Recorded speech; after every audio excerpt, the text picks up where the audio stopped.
A few days ago I heard of the death of Humberto Maturana at the age of 92. He was a Chilean biologist who had been called one of the most important scientists of our age.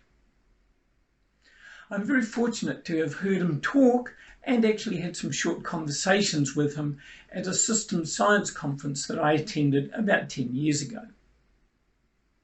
So he formulated theories about how life happens that are also relevant to talking about family violence. So Maturana was a biologist, but he wrote about love as a living process that arises when we live in harmony. So he says, only love expands intelligence. To live in love is to accept the other and the conditions of his or her existence as a source of richness, not as opposition, restriction, or limitation.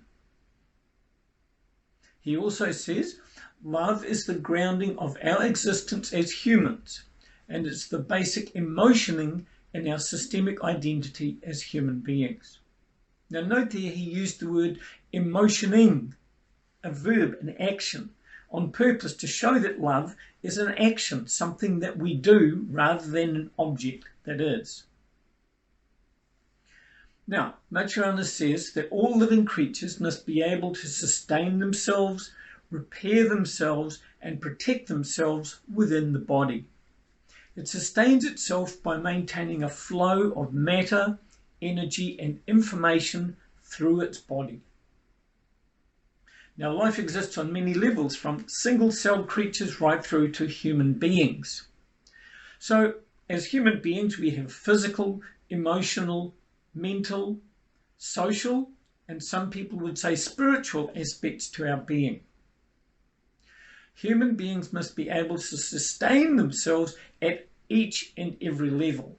So we need a continuous flow of food on the physical level, relationship and interactions on the emotional and social levels, and ideas and concepts at the mental level. Each of these levels have boundaries. So our skin is the physical boundary, but we also have emotional, mental, and social boundaries. So violence can be seen as invading a boundary with the intention to cause harm or interfering with a necessary flow through any of the levels and the boundaries. So hitting somebody is an invasion of the physical body. Calling someone names is an invasion of their sense of identity, which arises from our social connectedness. Isolating somebody or denying them reasonable food, money, contact with others, or whatever is another form of invasion. Maturana also writes about how living beings become coupled together in interactions where each influences the other. I notice your reaction of me, noticing my reaction of you, and so on. It's a bit like one of those infinite mirror pictures. Often a conversation can just get worse and worse as one thoughtless comment triggers another, more and more nasty comments until there's an argument, and it could even end up with violence. We can learn to recognize those runaway patterns and find better ways of responding. We then avoid arguments and remain in a more loving connection with other people.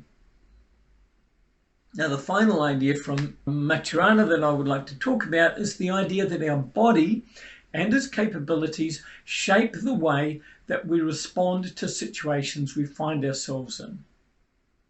So, in any action we undertake, it's done through changing our body in some way. Even when we're thinking and having emotions, that comes from our brain, which is a part of our body. And so once we've had an emotion and our thought, we then choose to act through our body. But our body's got limits. We can only notice so much, understand so much, and do so much. Errors are built into our body and our being. We'd like to always get things right, but actually that's impossible. We have to accept our limitations and the limitations of other people. taking responsibility for our own actions and finding the balance between tolerating other people's limitations and setting clear boundaries where they are needed.